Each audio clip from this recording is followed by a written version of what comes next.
Cell cycle के दो phase होते हैं। सेल साइकिल के दो फेज होते हैं, एक इंटरफेज, एक माइटोसिस और एम फेज। माइटोसिस और एम फेज। मैं फिर से रिपीट करता हूं, सेल साइकिल के दो फेज होते हैं, एक इंटरफेज, एक माइटोसिस और एम फेज। ठीक है, अब देखो टोटल सेल को डिवाइड करने में टोटल जितना टाइम लगा उसका 95% टाइम कौन कंज्यूम करेगा? इंटरफेज, और 5% टाइम किस में लगेगा? माइटोसिस फेज में लगेगा। ठीक है, अब इंटरफेज में क्या क्या आता है? G1 यानी गैप 1 फेज, S फेज यानी सिंथेसिस फेज, गैप 2 G2 यानी गैप 2 फेज। ठीक है, और माइटोसिस या M फेज में क्या आता है? Prophase, metaphase, anaphase, telophase. ठीक है, अब हम बारी बारी से करेंगे, पहले हम इनको देख लेते हैं। अब देखो G1 फेज, S फेज और G2 फेज। ठीक है, अब इनमें जो जो होता है, जो भी NCERT में दिया हुआ है मैंने पूरा कॉपी पेस्ट कर दिया। देखो G1 में क्या होता है? सेल मेटाबॉलिकली एक्टिव होती है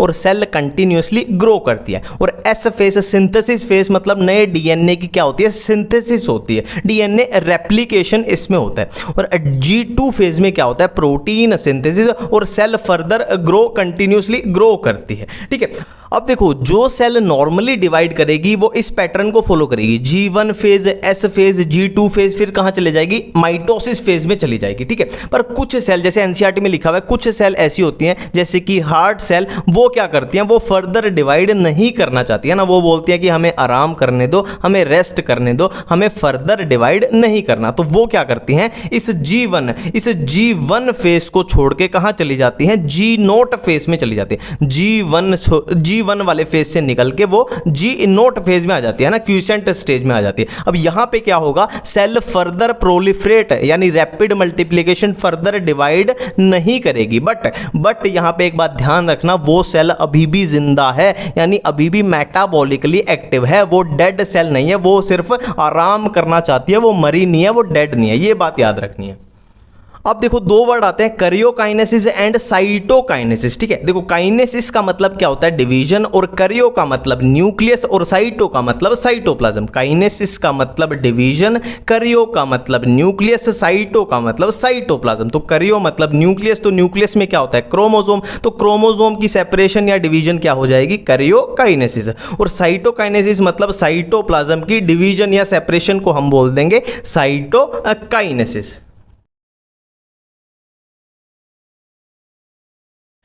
पहले हम इस चैप्टर की छोटी छोटी कंफ्यूजन से निकल लेते हैं, है ना, क्योंकि ये कंफ्यूजन हमें बार बार इस चैप्टर में तंग करेंगे। ठीक है, बहुत सिंपल तरीके से बात करेंगे, बिल्कुल कोई टेक्निकल वर्ड यूज नहीं करूंगा। ठीक है, देखो ये मैंने ड्रॉ किया है सेंट्रोमियर। ये क्या मैंने ड्रॉ किया है? ये है सेंट्रोमियर।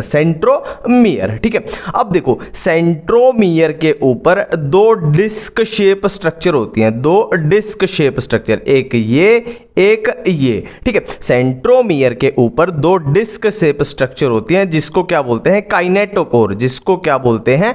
काइनेटोकोर बोलते हैं। ठीक है, बिल्कुल क्लियर है। ठीक है, अब देखो ये सेंट्रोमियर के ऊपर क्या अटैच होती हैं? क्रोमेटिड अटैच होती हैं। ये अपनी एक क्रोमेटिड है, ये पूरी क्या है? एक क्रोमेटिड है। और ये क्या है? ये दूसरी क्रोमेटिड है, ये दूसरी क्रोमेटिड। ठीक है, ये पूरी एक क्रोमेटिड और ये दूसरी क्रोमेटिड। मैं फिर से रिपीट कर रहा हूं, ये है अपना सेंट्रोमियर। सेंट्रोमियर के ऊपर दो डिस्क शेप स्ट्रक्चर क्या है? काइनेटोकोर। और ये क्या है? अपनी क्रोमेटिड है। ये क्रोमेटिड है, ये एक क्रोमेटिड है। ठीक है, एक दो क्रोमेटिड है यहां पे। ठीक है, अब देखो ये दो क्रोमेटिड जो हैं, ये दो क्रोमेटिड जो हैं वो सेम सेंट्रोमियर पे है ना।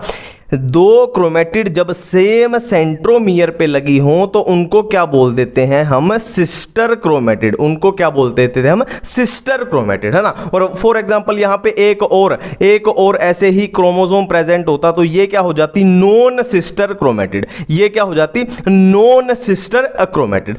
अब देखो एक और कंफ्यूजन पे बात करते हैं। देखो ये हमारे पास 3 सेल हैं, ये हमारे पास 3 सेल हैं। ठीक है, अब देखो फॉर एग्जांपल इस सेल में हाइट के लिए, इस सेल में हाइट के लिए सिर्फ एक क्रोमोसोम प्रेजेंट है, ठीक है, और इस सेल में हाइट के लिए क्या है, 2 क्रोमोसोम प्रेजेंट है, ठीक है, एक मदर से आया फॉर एग्जांपल, एक फादर से आया, ठीक है, और इस सेल में हाइट के लिए 3 क्रोमोसोम प्रेजेंट है, 3 क्रोमोसोम, ऐसे कितने भी कर सकते हो, 4 5 6, ठीक है। अब देखो मैं फिर से रिपीट करता हूं कि इस सेल में हाइट के लिए, फॉर हम हाइट का एग्जांपल लिख रहे हो, हाइट के लिए क्रोमोसोम की सिर्फ एक कॉपी है, और इस सेल में हाइट के क्रोमोसोम की 2 कॉपी है, और इस सेल में हाइट के क्रोमोसोम की 3 कॉपीज है, ठीक है। तो एक सेल में क्रोमोसोम की जितनी कॉपी है उसको क्या बोल देंगे, उसकी प्लॉइडी, ठीक है। इसमें एक कॉपी है तो हो जाएगा हैप्लॉइड, इसमें 2 कॉपी है तो हो जाएगा डिप्लॉइड, इसमें 3 कॉपी है तो ये हो जाएगा ट्रिप्लॉइड, और ऐसे कितना भी कर लो, टेट्राप्लॉइड, आगे आगे 4 5 6 7 कितना भी अब बढ़ाते जाओ, ठीक है, ये क्लियर है, ठीक है।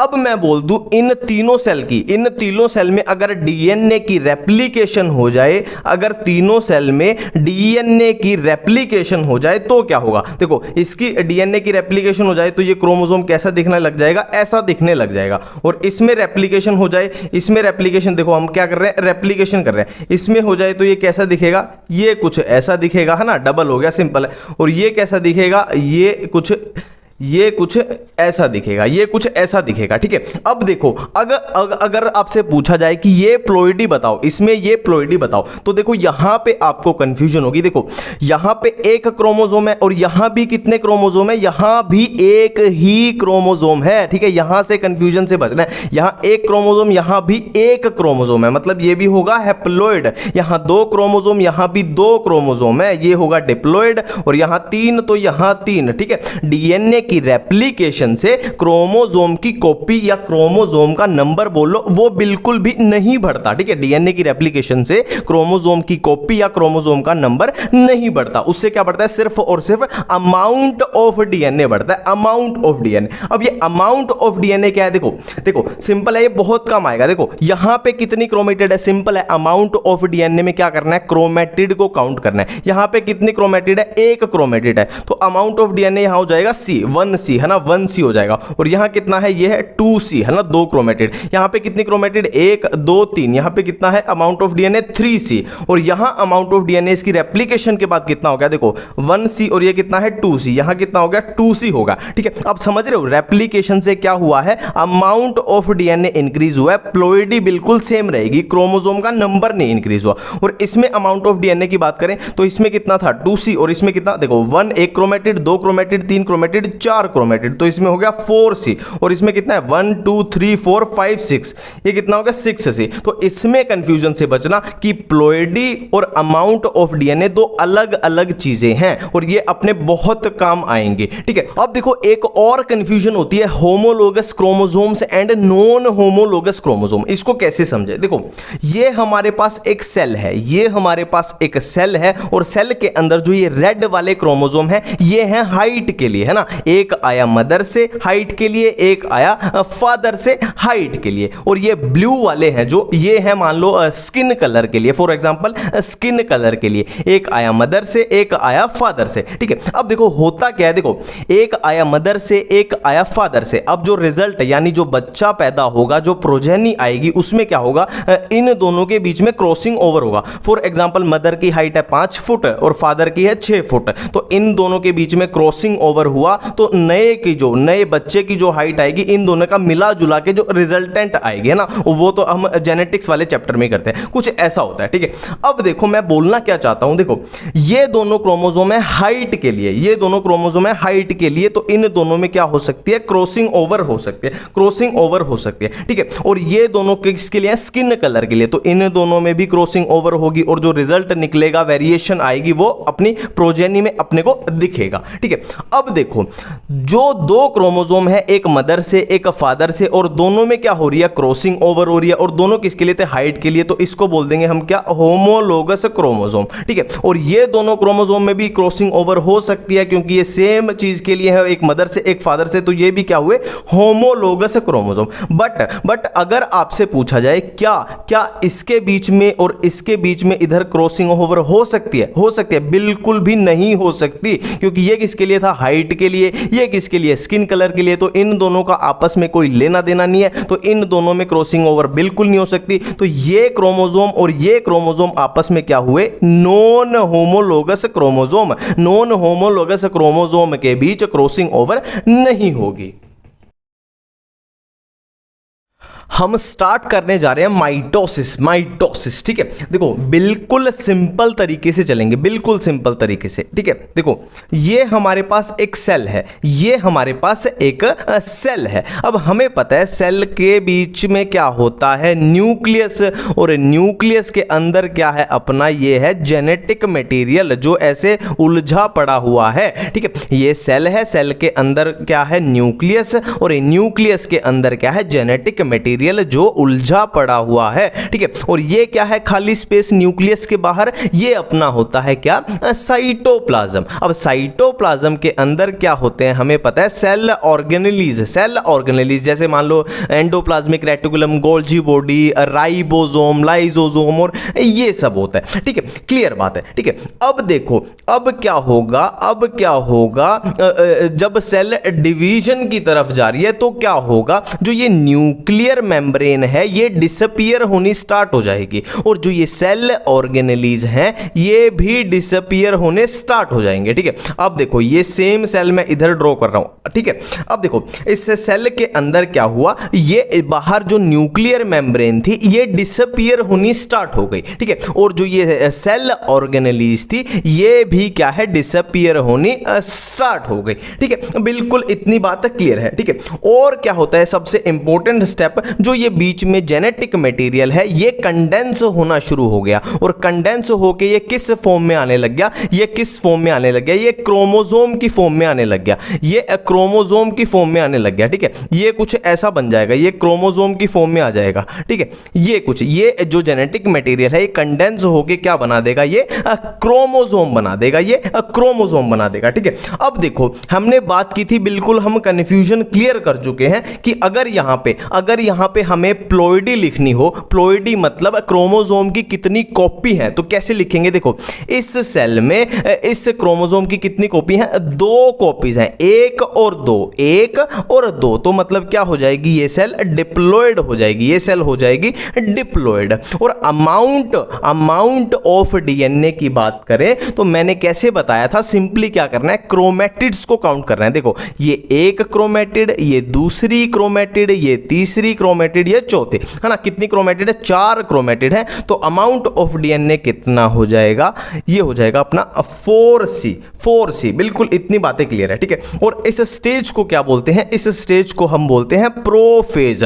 प्रोफेज में क्या है, न्यूक्लियर मेम्ब्रेन और सेल ऑर्गेनेलीज अपनी गायब हो चुकी हैं, और जो जेनेटिक मटेरियल है वो पूरे तरीके से क्या है, अपने क्रोमोसोम की फॉर्म में आ चुका है, क्रोमोसोम की फॉर्म में आ चुका है। ठीक है, अब क्या होगा, अब देखते हैं। ठीक है, अब देखते हैं, देखो अब क्या होगा, अब यहां पे बनेगी क्या, एक प्लेट लाइक स्ट्रक्चर। बिल्कुल सेल के बीच में से ऐसे ड्रॉ कर लो, बिल्कुल ऐसे रफ डायग्राम ऐसे याद रखना, कोई दिक्कत ही नहीं होगी आपको। ठीक है, बिल्कुल ऐसे प्लेट लाइक स्ट्रक्चर सेल के बीच में से बन जाएगी, और इस प्लेट को क्या बोलते हैं, मेटाफेज प्लेट। इस प्लेट को बोलते हैं मेटाफेज प्लेट। ठीक है, अब यहां पे बिल्कुल मेटाफेज प्लेट से ही क्लियर हो जाएगा कि ये स्टेज कौन सी होनी चाहिए, बिल्कुल क्लियर हो गया, नाम से ही ऑटोमेटिक ये होनी चाहिए, मेटाफेज होनी चाहिए, ये होनी चाहिए अपनी मेटाफेज स्टेज है। ठीक है, अब मेटाफेज स्टेज में क्या होगा, जो ये क्रोमोसोम है ना अपने, ये क्रोमोसोम है ना, ये कुछ इस तरीके से अरेंज हो जाएंगे, ये किस तरीके से अरेंज हो जाएंगे, ये कुछ इस तरीके से अरेंज हो जाएंगे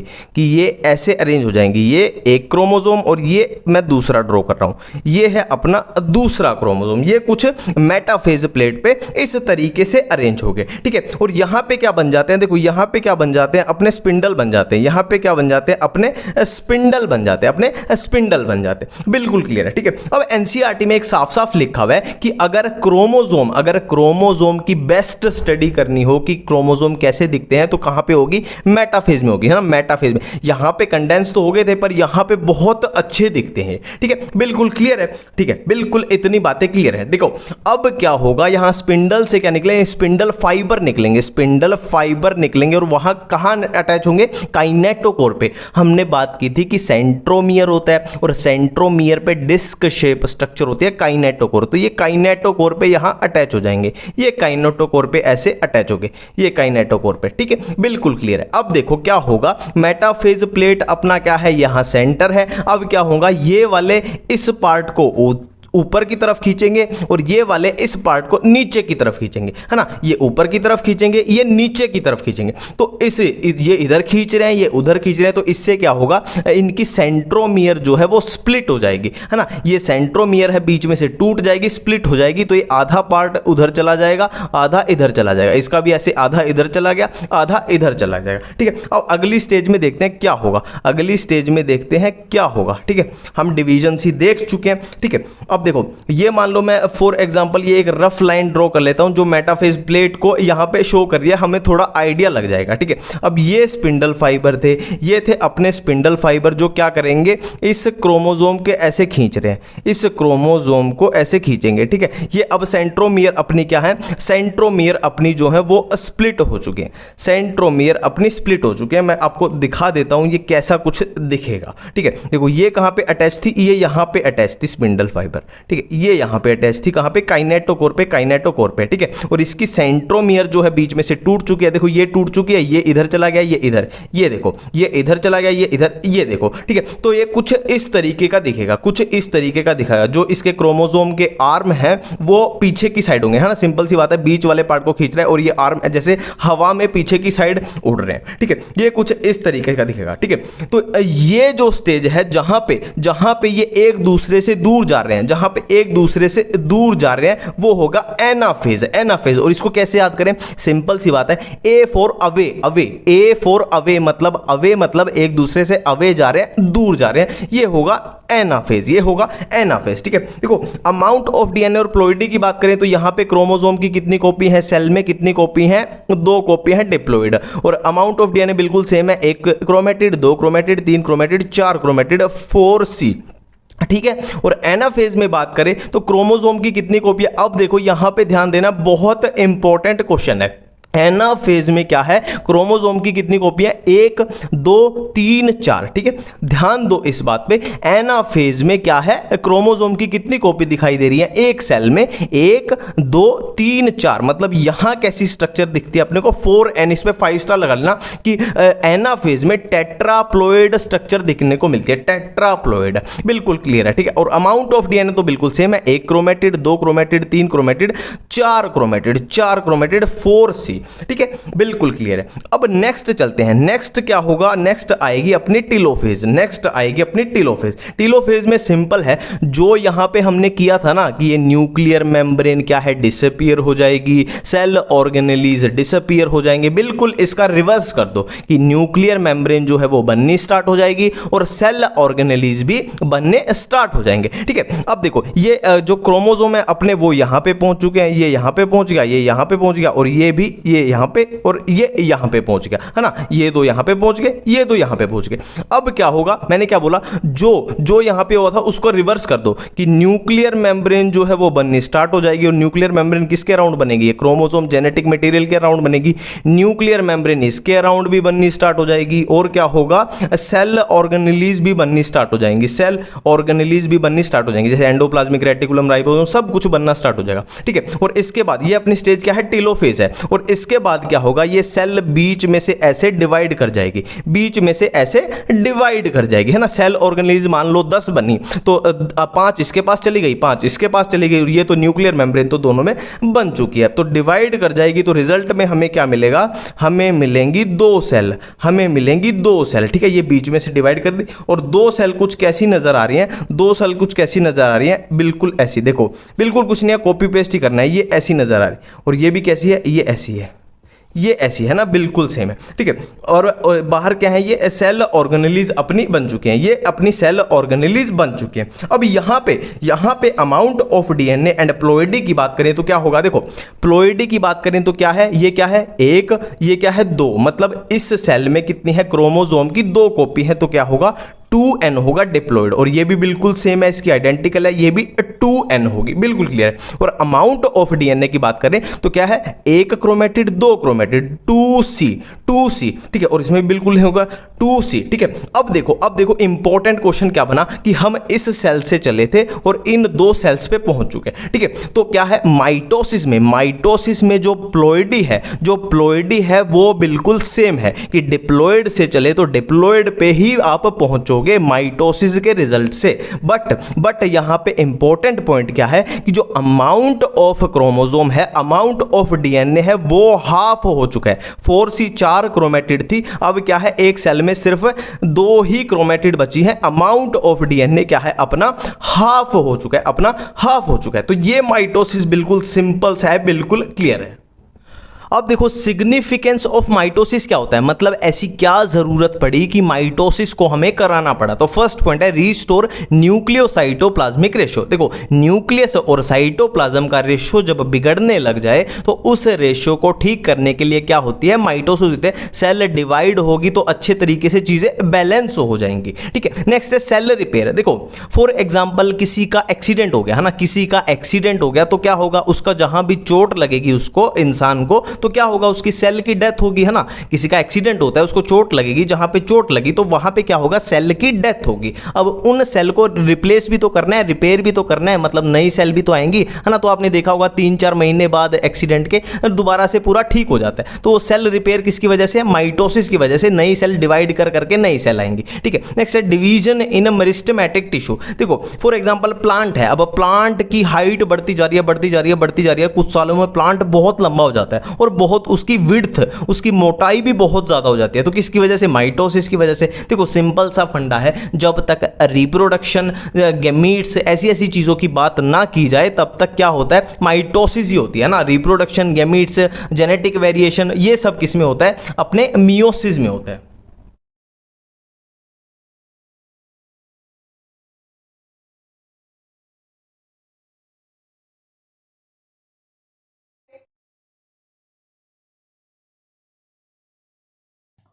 हम स्टार्ट करने जा रहे हैं मियोसिस वन, ठीक है। देखो ये कोई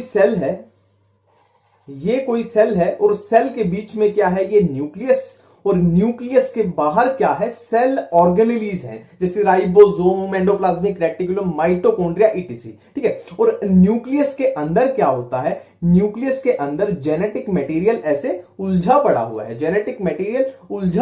ठीक है। अब क्या होगा, देखो अब क्या होगा, ये जो न्यूक्लियर मेम्ब्रेन है और ये सेल ऑर्गेनेलीज हैं, ये डिसअपीयर होनी स्टार्ट हो जाएंगी, और जो ये बीच में जेनेटिक मटेरियल है ये कंडेंस होना शुरू हो जाएगा, ठीक है। ये डिसअपीयर होगी, न्यूक्लियर मेम्ब्रेन और सेल ऑर्गेनेलीज, और जेनेटिक मटेरियल है वो अपना क्या हुआ, कंडेंस होना शुरू हो गया, है ना। देखो अब ये डिसअपीयर हो चुकी है, तो यहां पे सिर्फ क्या बचा, देखो ये जो जेनेटिक मटेरियल कंडेंस हुआ तो ये कंडेंस होकर क्या बना देगा, क्रोमोसोम बना देगा। ये कंडेंस होकर क्या बना देगा, क्रोमोसोम बना देगा, और ये न्यूक्लियर मेम्ब्रेन और ये डिसअपीयर हो चुका है अपना, ठीक है। अब देखो क्या होगा, ये जो क्रोमोसोम है ये होमोलोगस क्रोमोसोम है, मतलब फॉर एग्जांपल मान लो हाइट के लिए एक आया मदर से, एक फादर से, तो ये है होमोलोगस क्रोमोसोम। अब इन होमोलोगस क्रोमोसोम में होगी क्या, क्रॉसिंग ओवर रिकंबिनेशन, है ना। मतलब इसका थोड़ा सा सामान इसमें जाएगा और इसका थोड़ा सामान इसमें जाएगा, और अभी वो लेप्टोटीन, जाइगोटीन, पैकिटीन,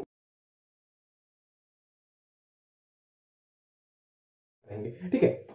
अब देखो अगर मैं यहां पे अमाउंट ऑफ डीएनए और प्लॉइडी लिखूं तो कैसे होगा, देखो अमाउंट ऑफ डीएनए, देखो क्रोमेटिड गिन लो, सिंपली क्रोमेटिड गिन लो, कितने क्रोमेटिड है, 1 क्रोमेटिड, 2 क्रोमेटिड, 3 क्रोमेटिड और 4 क्रोमेटिड। तो अमाउंट ऑफ डीएनए लिखूं तो कितना हो जाएगा, 4c, और इस सेल की प्लॉइडी लिखूं तो हाइट के लिए इस सेल में क्रोमोसोम की 2 कॉपीज हैं, मतलब ये होगी डिप्लॉयड सेल, ठीक है। और इस स्टेज को जहां ये क्रॉस ओवर हुआ, रिकंबिनेशन हुआ, इस स्टेज को हम क्या बोल रहे हैं, प्रोफेज वन, ठीक है, बिल्कुल क्लियर है। अब चलते हैं आगे। अब आगे क्या होगा, यहां पे बन जाती है मेटाफेज प्लेट।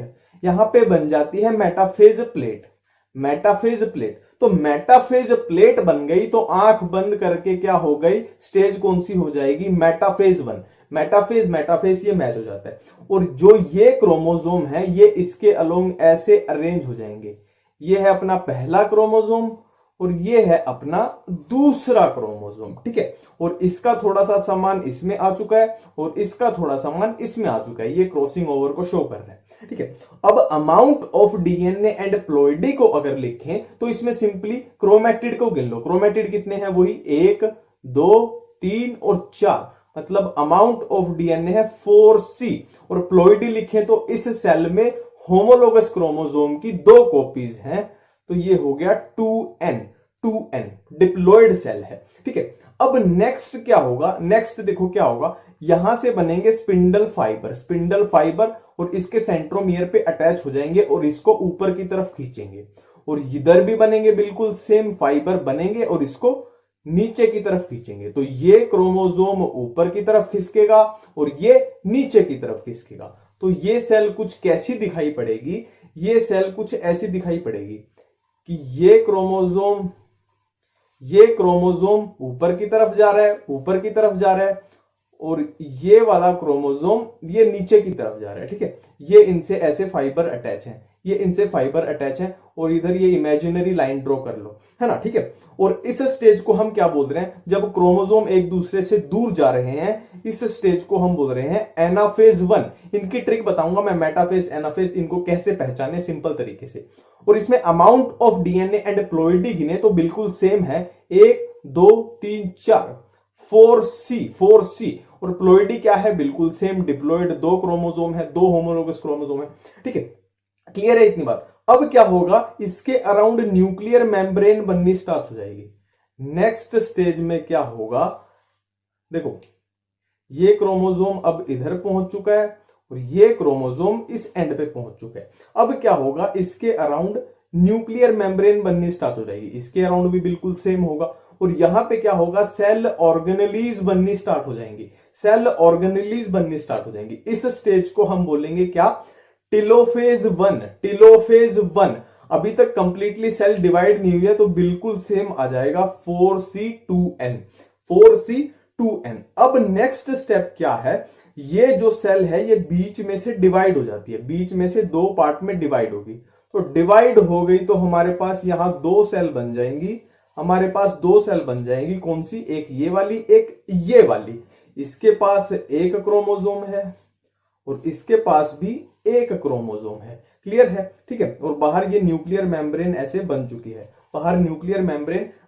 है, ठीक है। अब देखो इसमें अगर हम अमाउंट ऑफ डीएनए और प्लॉइडी की बात करें तो इसमें देखो अमाउंट ऑफ डीएनए कितना है, 1 और 2 2C 4C था, यहां 2C हो गया। मियोसिस 1 यहां पे खत्म हो चुकी है, मियोसिस खत्म पे हमें 4C से 2C मिला। और प्लॉइडी की बात करें, यहां पे देखो कितनी कॉपी थी, होमोलोगस क्रोमोसोम्स की कितनी कॉपी थी, 2 कॉपी थी, पर इस सेल में सिर्फ 1 कॉपी है तो खाली N, मतलब ये हैप्लोइड सेल है और इसमें अमाउंट ऑफ डीएनए भी आधा हो चुका है। और ये भी बिल्कुल सेम होगी, 2N और ये N, मतलब मियोसिस 1 जब खत्म होती है तो डिप्लॉइड सेल से हमें मिली एक हैप्लोइड सेल जिसमें ओरिजिनल सेल से आधा अमाउंट ऑफ डीएनए था।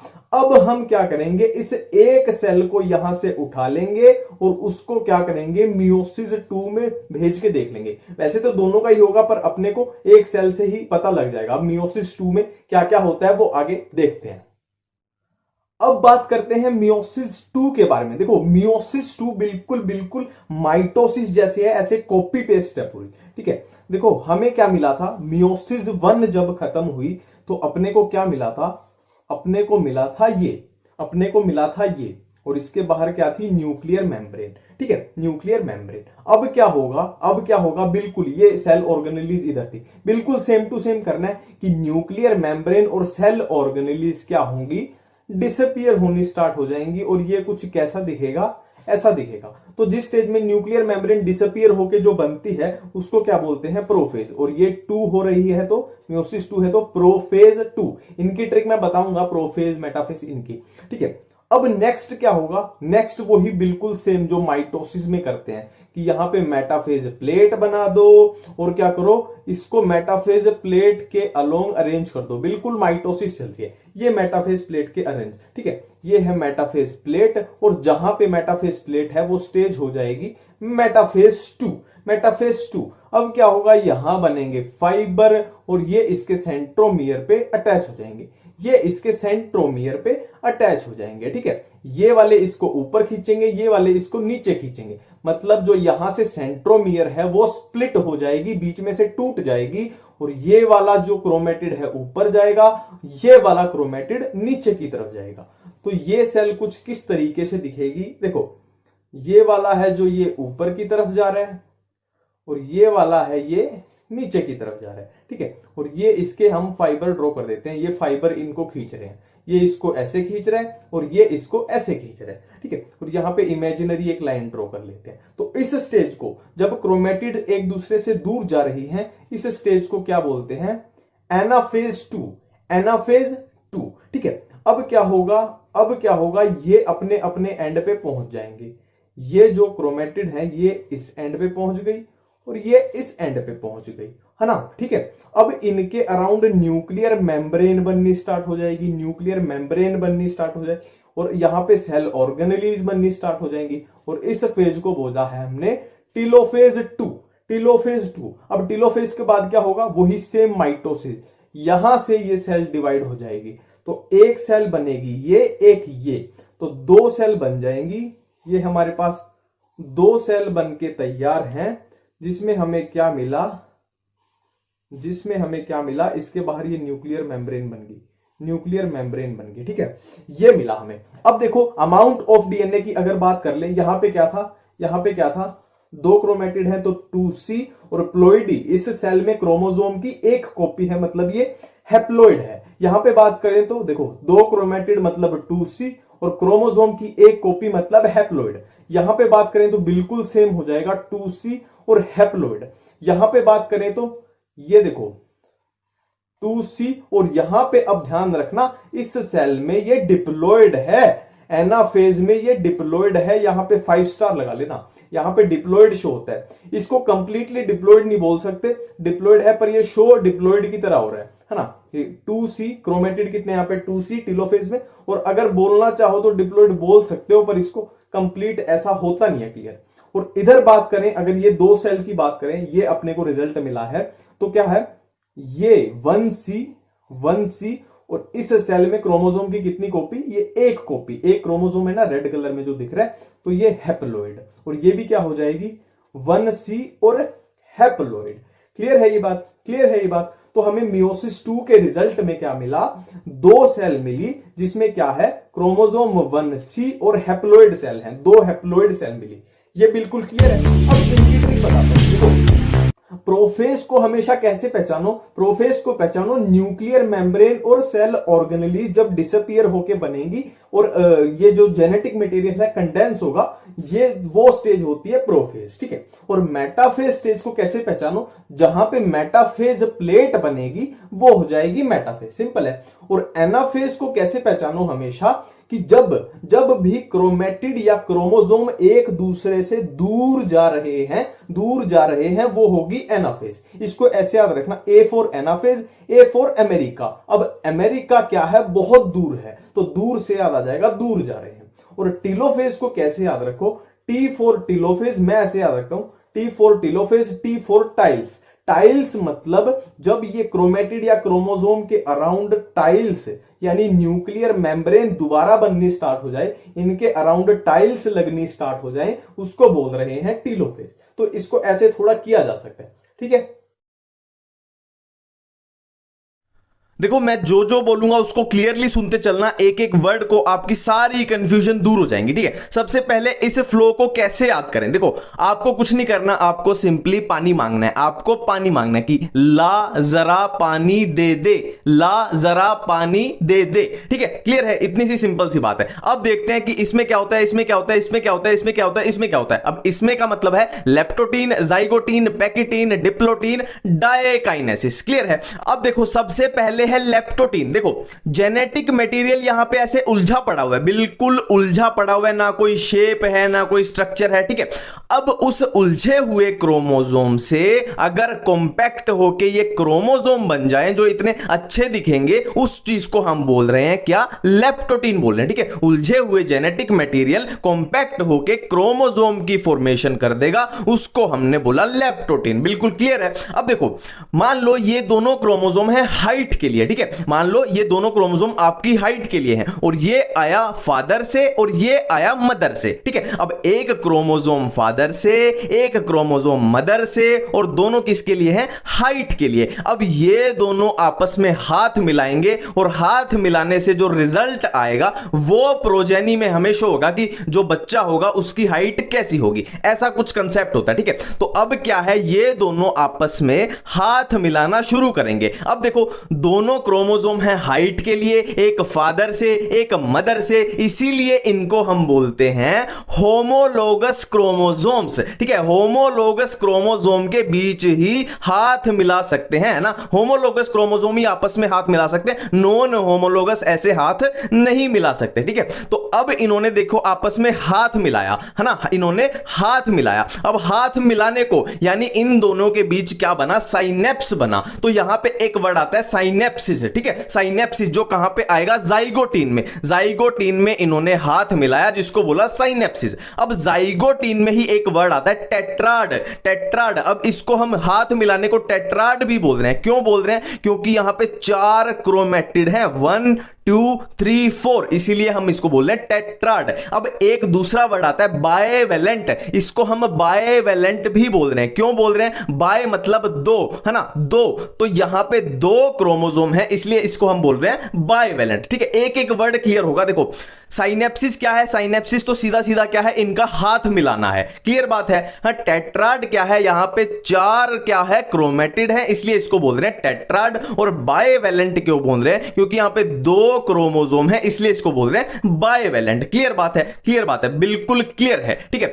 पर देखो अब नेक्स्ट स्टेज जो आई पैकिटीन। पैकिटीन में क्या हुआ, जो ये साइनेप्सिस जो भी इन्होंने हाथ मिलाया था ना, वो बिल्कुल क्लियरली विजिबल हुआ। पैकिटीन में जो इन्होंने हाथ मिलाया, जो टेट्राड है, जो बायवेलेंट है, वो बिल्कुल क्लियरली विजिबल हुआ पैकिटीन में। और पैकिटीन में क्या होता है, पैकिटीन में यहां पे रिकॉम्बिनेशन नोड्यूल बनते हैं, है ना। मतलब क्या है, सीधा सीधा क्या है, ये अपना थोड़ा सा मटेरियल इसमें भेज देगा, ये थोड़ा सा मटेरियल इसमें भेज देगा, और ये अपना थोड़ा मटेरियल इसमें भेज देगा। मतलब इसी को बोलते हैं कुल मिला के क्रॉसिंग ओवर हुई, ठीक है। इसने मटेरियल इसमें भेज दिया, इसने मटेरियल इसमें भेज दिया, क्रॉसिंग ओवर हुई। और इसी क्रॉसिंग ओवर से वेरिएशन आएगी, मतलब जो बच्चा होगा वो मां बाप से अलग होगा, है ना, बिल्कुल सेम कॉपी नहीं होगा, थोड़ा अलग होगा, यही बोलती है वेरिएशन। तो इसमें क्या हुई, पैकिटीन में क्रॉसिंग ओवर हुई, रिकॉम्बिनेशन नोड्यूल बने, तो ये सब हुआ पैकिटीन में। अब क्रॉसिंग ओवर क्या है, हो चुकी है। अब क्या आता है, डिप्लोटीन। डिप्लोटीन में क्या हुआ, जो इन्होंने हाथ मिलाए थे वो अलग होने लगे, है ना। इन्होंने हाथ मिलाए थे ना, तो अब ये जाने लगे कि भाई तू अपने रास्ते चल, तू अपने रास्ते चल, ये दूर जा रहे हैं।